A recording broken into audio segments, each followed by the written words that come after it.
In this presentation, we wrap up the remaining details of the executive branch.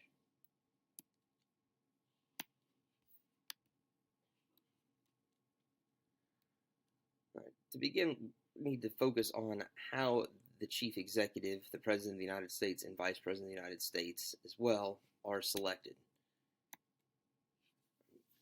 And it turns out the two people we choose to lead the executive branch, though they are called elected officials,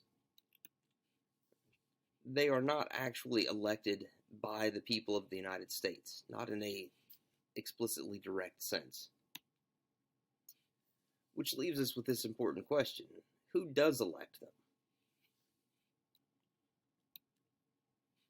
And the answer to that question is a group of people referred to as the Electoral College, and this is enshrined in our Constitution. What is the Electoral College? The Electoral College is a collection of 538 people who cast votes for the President of the United States. And of course, they also cast their votes for the Vice President attached to that presidential candidate.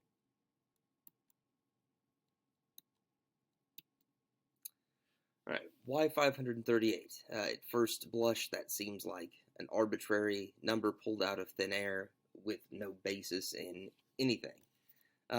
In fact, there's a formula for understanding exactly how we get to 538.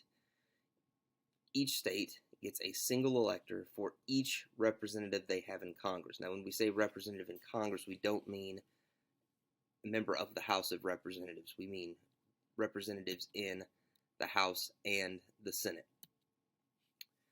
And remember, there are 435 members in the House, 100 members in the Senate, and that gets us to 535, which leaves us 3 electors left to account for, and I refer to those as the DC3. Washington, D.C. is allowed 3 electors for the Electoral College. Now, this was not always the case. This has only been true since 1961, when Amendment 23 granted Washington, D.C. 3 electors. This is meant to help get representation for the people who live in Washington, D.C., because prior to 1961, not only did they not get to pick or have any say in presidential elections through the Electoral College, but they did not have any representation in Congress. And in fact, they still do not have any representation in Congress. Their only solace here is that they get 3 electors to help choose the President and Vice President of the United States.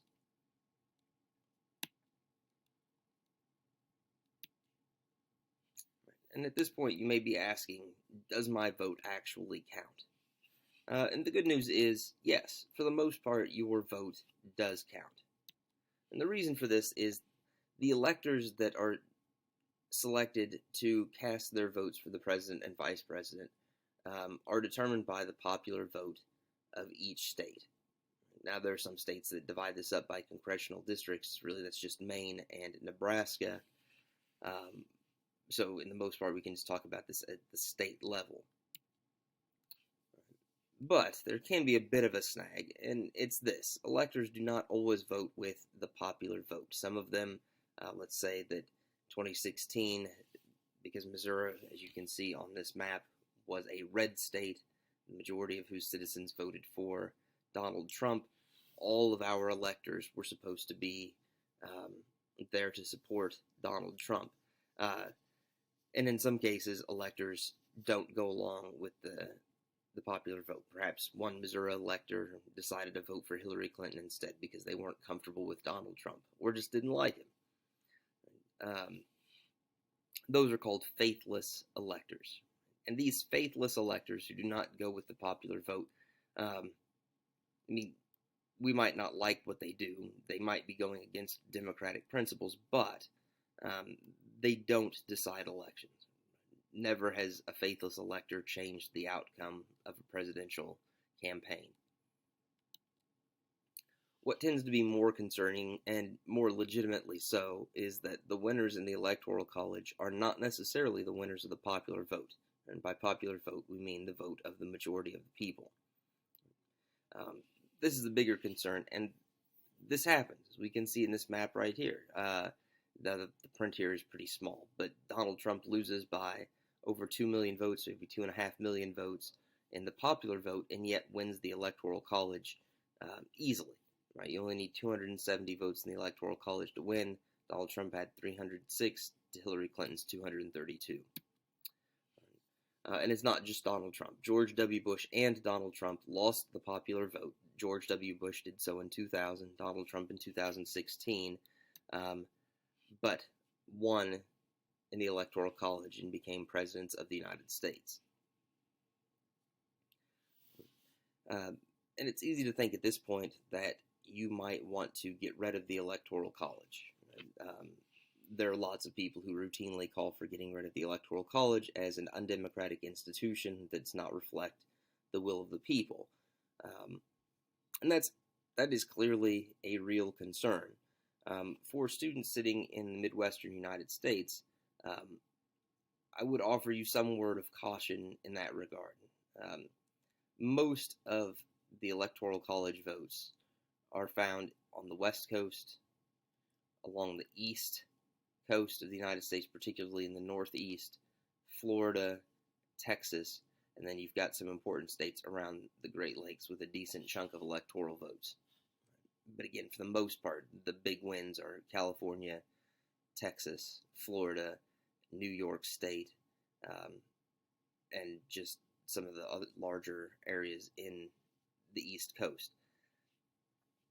And people in these locations, especially the coasts, tend to refer to our little part of the country as flyover states.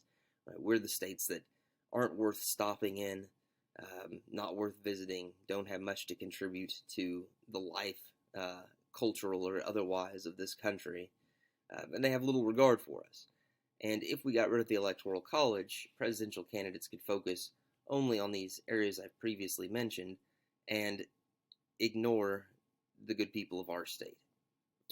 Now, I'm not trying to tell you that that is enough reason not to get rid of the Electoral College. I honestly have mixed feelings about this, but you need to be aware that getting rid of the Electoral College would have consequences besides just making presidential elections reflect the popular vote.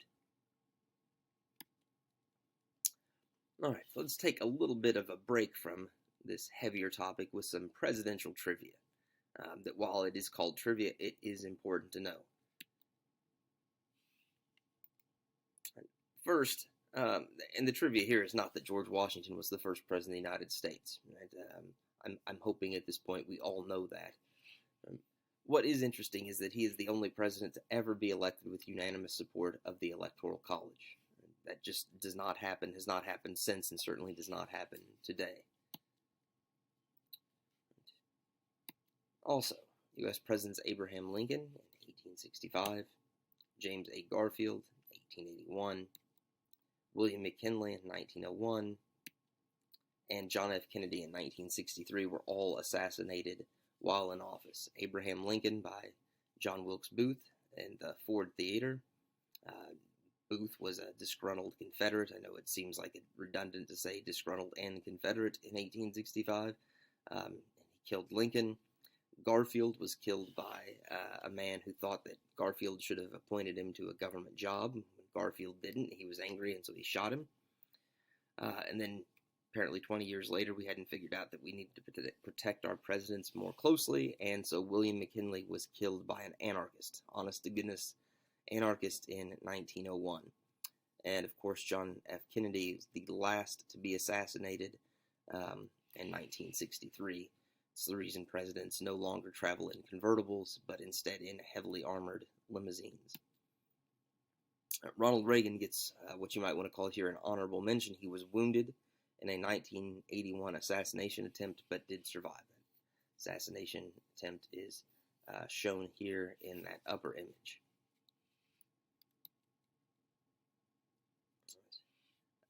Our next list only has one person so far. The only president to resign is Richard Nixon, which this old campaign ad is nice in helping us remember that. Nixon's the one. The presidential trivia gets a little less entertaining on this next slide. So one important detail.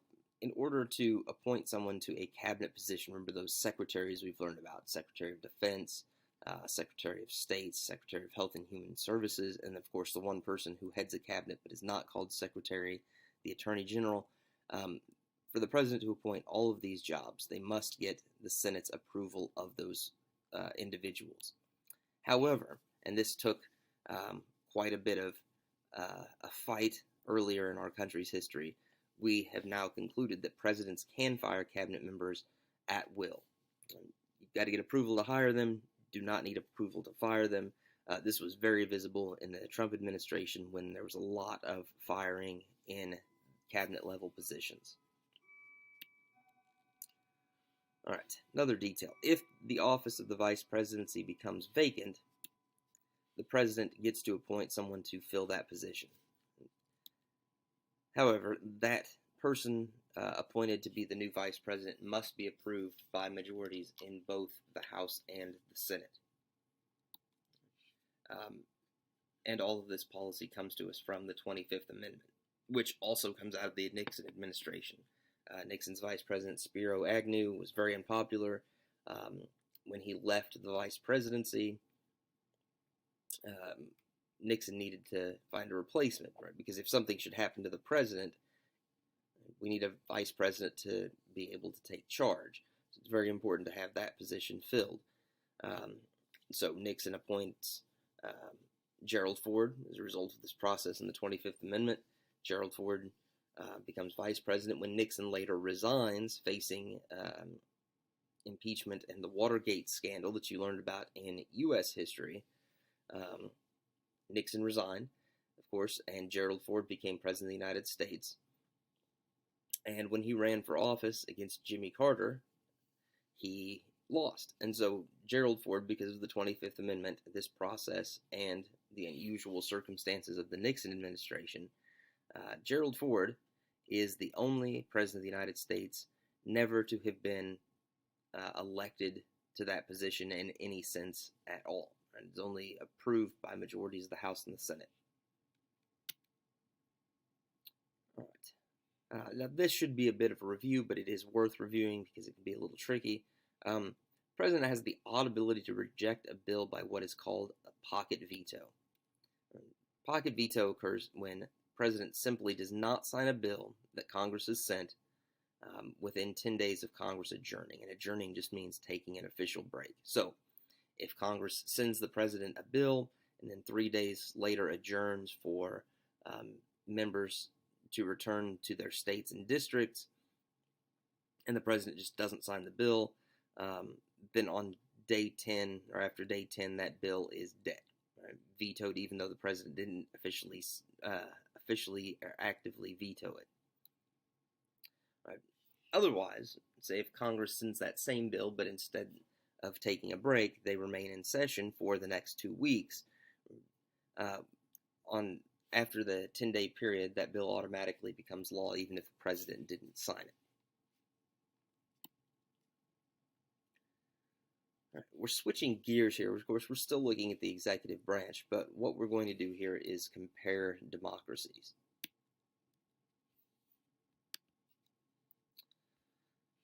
And the world's representative democracies, remember, representative democracies are also can be referred to as republics, mostly fit into one or two categories of government types.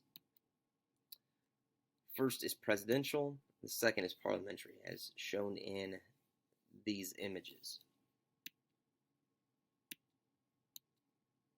All right, let's start with presidential governments. We start here because they're the most familiar to us, and so provide a good touchstone. Presidential governments, like the one we have in the United States, have what is called separation of powers. You guys know about separation of powers. That was kind of the big idea of people like the Baron of Balance de Montesquieu. And this separation of powers exists between the legislative and executive branches.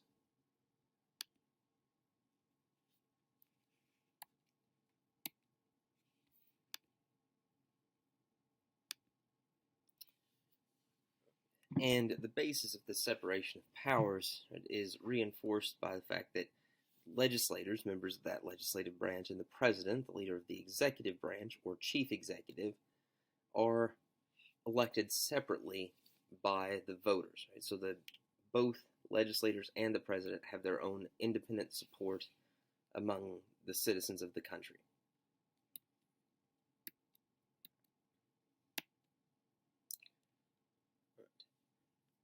Parliamentary governments, in sharp contrast, and for example, parliamentary governments are most famously found in the United Kingdom. They're also quite common in other Western European countries. In contrast to presidential systems, parliamentary systems have a fusion of powers between the legislative and executive branches. And the reason for this is that legislators themselves pick the chief executive, which in a parliamentary system is often referred to as a prime minister. And the prime minister, rather than being separate from the legislative branch, is actually a member of the legislature. Right? So the prime minister will be chosen from the group of legislators. It would be much like members of Congress picking one of their own members to be the President of the United States. So they might choose Nancy Pelosi to be the President of the United States, or Mitch McConnell to be the President of the United States. Right? And that person would retain their membership in the legislature. And so the upshot of this is the legislators and the Prime Minister are not elected separately by the voters. The voters select the legislators, and the legislators then select the chief executive, right, the prime minister. All right, a question that is endlessly debated by political scientists is this: which type is better?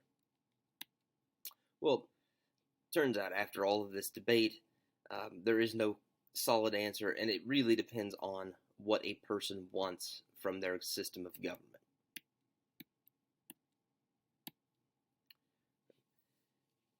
The separation of powers that we find in presidential systems makes for more checks and balances. That was Montesquieu's point, limiting the power of each branch of government by separating their powers and setting them up to check and balance one another.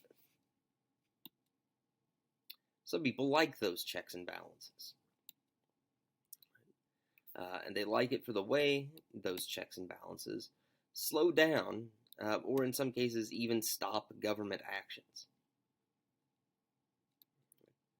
And especially here, people who like this are thinking about unwanted government actions. Right? They don't want a government that can run away and trample people's rights or drastically change the economy. So they like a government that has to be slower, more deliberative, and is more easily stopped by one or more parts of government. However, there is a cost to this system of separation of powers and checks and balances, and you certainly see it in the United States government in recent decades. And that is checks and balances can become gridlock. And that gridlock can keep the government from taking action even when it needs to. It's one of the reasons that we see government shutdowns, where the government essentially runs out of money for at least some functions and ceases to operate.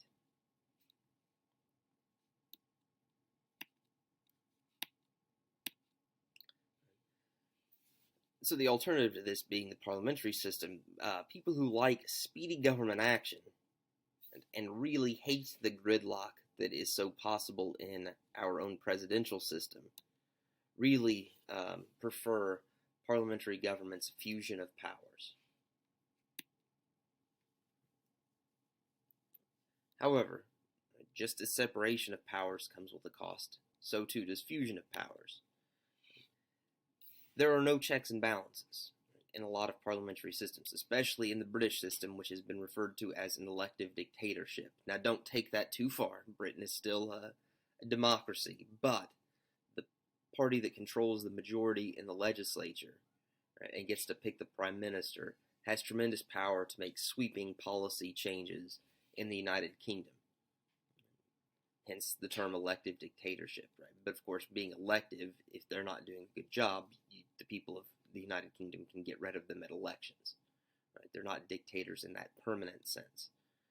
But Let's return to this idea of checks and balances. In a fusion of powers arrangement that we see in parliamentary systems, there's nothing to slow down or stop bad government actions.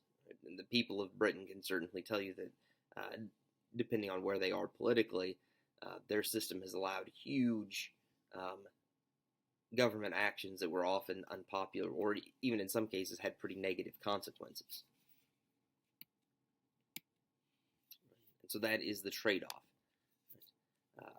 The question is, do you want speedy government action with less risk of gridlock, but with more risk of very large and drastic government policy changes, or do you prefer slower, more deliberative government action with more opportunities for checks and balances that can slow or stop government actions, but with the possible trade-off of gridlock? So again, the question of which system is better really comes down to what you want. All right, and that concludes this presentation. You should now have all of the material you need to fill in your notes. Of course, you are welcome to revisit any of these slides to pick up anything you missed as we went along. I look forward to seeing you in class tomorrow.